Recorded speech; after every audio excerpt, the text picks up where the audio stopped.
Hey guys, it's Dr. Bella. Namaste to you. I'm joining you today because I wanted to talk about why I started the Tea Club. The Tea Club started out originally coming through my home where I'd have several women come to just sit and talk about their daily struggles, things they were going through, and we'd work out some solutions that were fairly light and easy to do that they can take home and implement simply. And I began to hear that more and more people were just going through tragic increases. I'm going to use that word tragic because it was such a high escalation where women were feeling a lot of pressure, a lot of stress in the relationships, and too many to count were abusive, including my own that lasted 12 years. And it was really embarrassing to talk about it, and I felt humiliated. In fact, for years, I wouldn't tell my doctor anything. They would ask me, why are you having so many issues with your bowels? I mean, you do meditation and you do so much of this mindfulness. It would seem that, your stress management is really good. We don't understand why you're having these issues, these tense issues.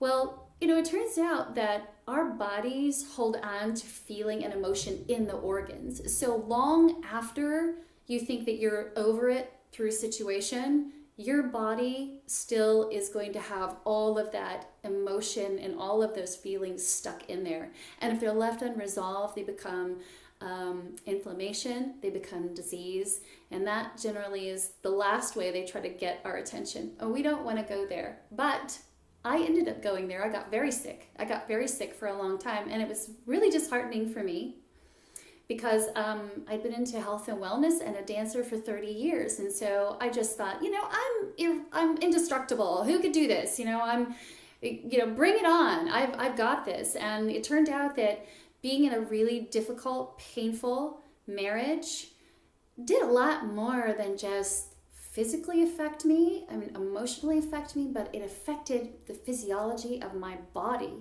by how I was feeling every single day.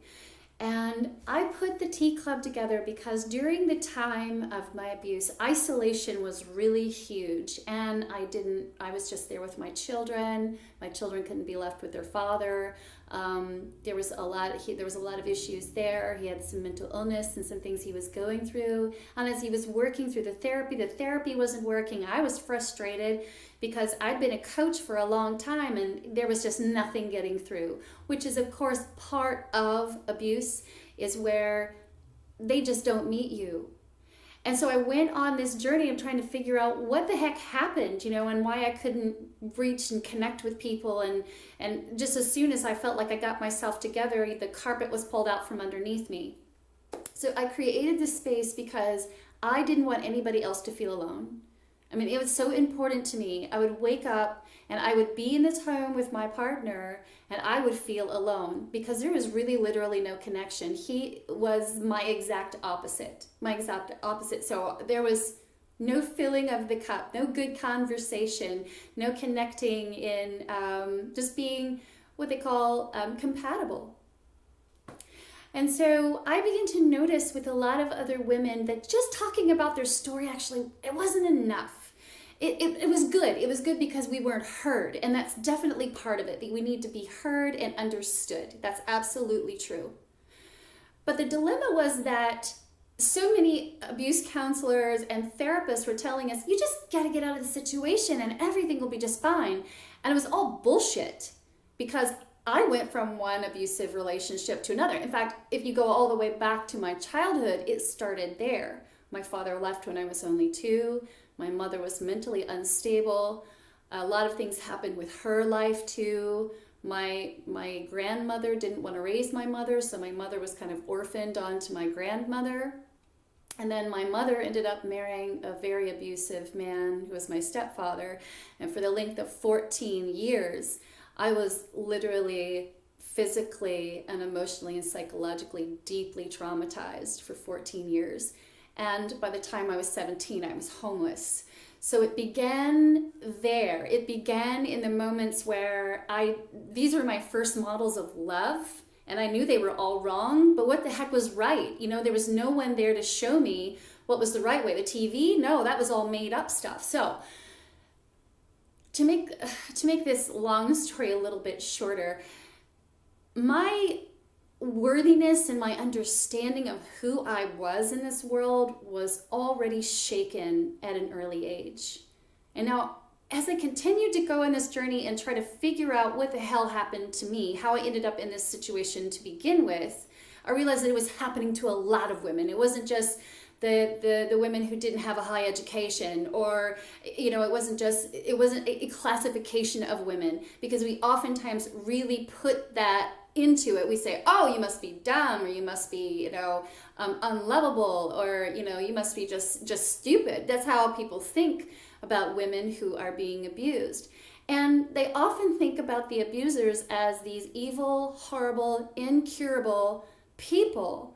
And by the way, many abusers are still in the male side. We're seeing a flip into the women's side. But I'll tell you the reason for that is because men grow up as boys. They're grown up to connect to violence. Their violence is part of their masculine training, okay? So we haven't separated the fact that being a man means being compassionate, feeling your feelings, and being competitive. As far as being competitive, there's really no need to be competitive. We don't want to be competitive. We want to be challenged, okay? And so whether you're a man or a woman, we want healthy challenges. It's quite possible to spar with people without bludgeoning them to death, okay? So this is why we see the violence tending toward the male aspect. But as time has gone on, and we've really seen how much, even on television advertisements, it's all been about mine, mine, mine, get your own box, get your own waffle, it's all mine, get there first. We've learned to be narcissists, as any gender has become, it's been the new identity. And so we've got big problems. And I'm here to tell you that you can get out of the situation, but you're going to carry the bullshit with you. You're going to carry the dead corpses right with you, okay? And so what I found out is there was absolutely no way that I was going to get healed just by getting out of my circumstance. I was going to have to do it in the middle of the chaos. There was no other way. Now, I want you to hear what I said. I had to do it while I was in the middle of the war zone. And there was a specified way of doing things. For me, it started with meditation. It started with opening up. And I'm not condoning abuse, and I'm not condoning that people stay in any relationship if they can get out of it. I do not support shelters. I was in a shelter with my children. It did more trauma than it actually did help me. And I found the shelters were full of felons and drug users, and I did not know that. Things that they said were going to be provided, such as daycare and respite care, were absolutely not provided, even during court order. So I'm not a big advocate of shelters. I don't think they're clean, I don't think they're fair, and I certainly don't think that they're helpful for women. Can they get out of their physical situation? Yes, they can, but most 100% of the time, they end up going right back. Why? Why do they go right back? It's hell to begin with. They want to get out. They got to leave it all behind. You have any idea? I want to tell you this, guys. When you go to a shelter, it's like, for me, I had to pick up the little bit of things I could stick in my car. Everything else I was leaving behind. I lost a lot in the marriage. It cost me tremendous amount, okay? But to pick up my daughters and go, which toys do we get to keep? Which ones do we have to leave? Which things can I part with? Which things do I hold so dear? I had to cram it into the back of my car, and I had to make all ties, and it was unbearable, okay? I got there into the shelter, and we have this one room, and you have to have these spaces, and everybody has to be together. And I felt ill. I felt nauseated. I felt displaced. I felt like I had no bearing, and I felt lost, completely lost. And you know something? It's crooked. I'm just going to call it like it is. I know not a lot of people like to be told the truth, but I feel it's fair that you can take that, okay? You can take that. There's crooked deals that go down in situations that take advantage of women when they're vulnerable, and it isn't right, and it isn't fair.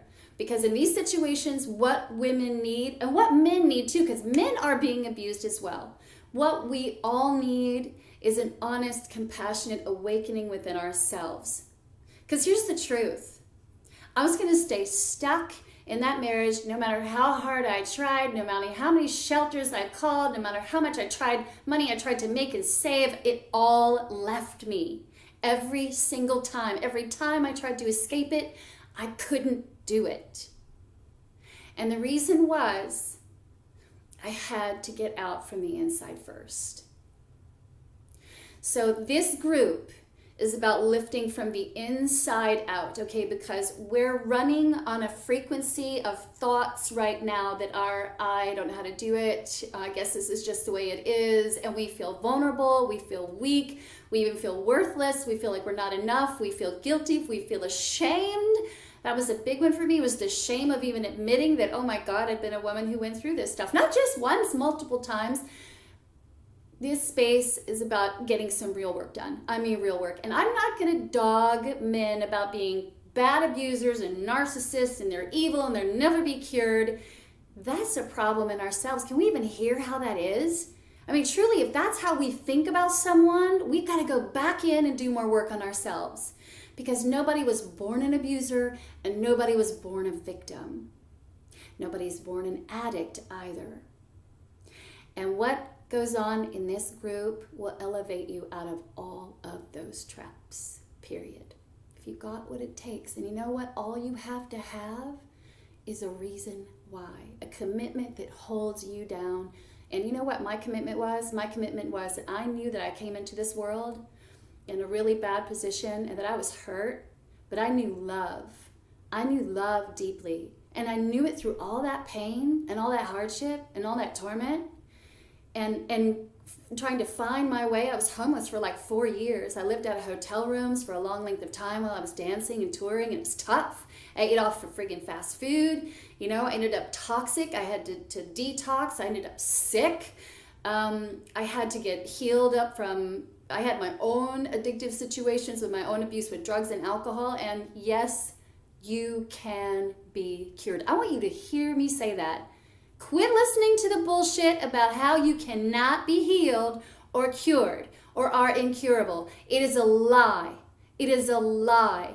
You didn't come into this world like this, and you don't have to leave this world like this. And if you're willing to love yourself just a little bit more, we can do a lot bit more, because it'll open up, it'll feel good. Right now, a lot of you, you know, when you're going through it, especially during these stages, you don't know what to do, where to start. It feels huge. It feels like, what do I do? What do I do? And how does it not consume me, because it already is? So the space is about awareness of what's happening inside you, how you got there, and how you can fix this so you don't do it again. See, the point isn't to pull you out of a situation just so you can get into another one. That wouldn't be fair. That's giving the hungry person the fish, but not teaching them how.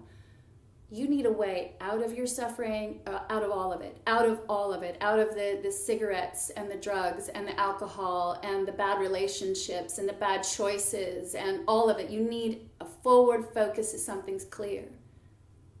And for me, what happened was, the higher tuned I got, my partner in the beginning, and this is why I want to stress this, I do not encourage people to stay in relationships that are abusive. If you can get out with a friend or a family, do it immediately, okay? Because this work will be so much easier when you're not in the presence of negativity. But if you are swimming around with a sinkhole around you, okay, this does work, because it has to, because there's no other reason for this happening except that you have to be brought here right now to a space where you say, never again, and I have to lift out of this right now, okay? So there's truth out there. I know a lot of you people are going to be like, no, there's no way, but I'm here to tell you. I don't drink, I don't do drugs, and they've both been pushed on me with absolutely no effect. I have no desire. I mean, I'm truly happy to not have it, because I realized why I was doing it. I knew the mental links I had to it, the pain I was trying to soothe. I was trying to run from my mind, because nobody really gave me an honest answer about how in the hell you cure PTSD. So it wasn't until I stepped on the spiritual path that became like, wow, this is all shit from my past, you know, and I'm just dragging it along with me, because my mind doesn't know what else to do. So we're going to open our minds. We're going to get big-minded. The days of the small-minded people are over. They're over. Life and the world is changing big time. And I know you guys feel the shift happening right now. I think it took COVID, for us to look once again at the situations happening to us, looking at what medicines are we taking, what foods are we ingesting, what stuff is the government really telling us, and how are we treating ourselves and others.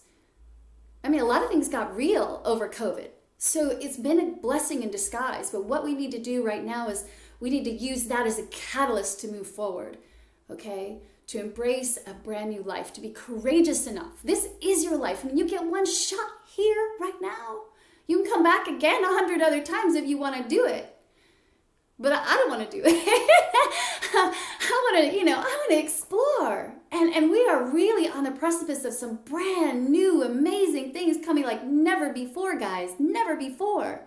I mean, when have we ever had such incredible stuff like we're contacting ETs and we've got documented footage and we've got government officials saying they saw it and the contact is to raise consciousness, and we can sound like crazy people all day long, but the truth is out there. It is there, and it's actually right here too.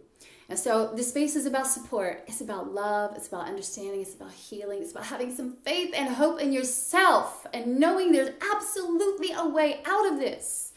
I'm not kidding. There is a way out of this and into your heart, in a space where you wake up in the morning and you go, yes, there is a reason for living. There is a reason for me to be alive, and I know it. And I know how to work my life. I know how to live my world and shape my dreams. And I can make my reality instead of having reality beat the shit out of me every day. Okay? So, having said that, I love you guys.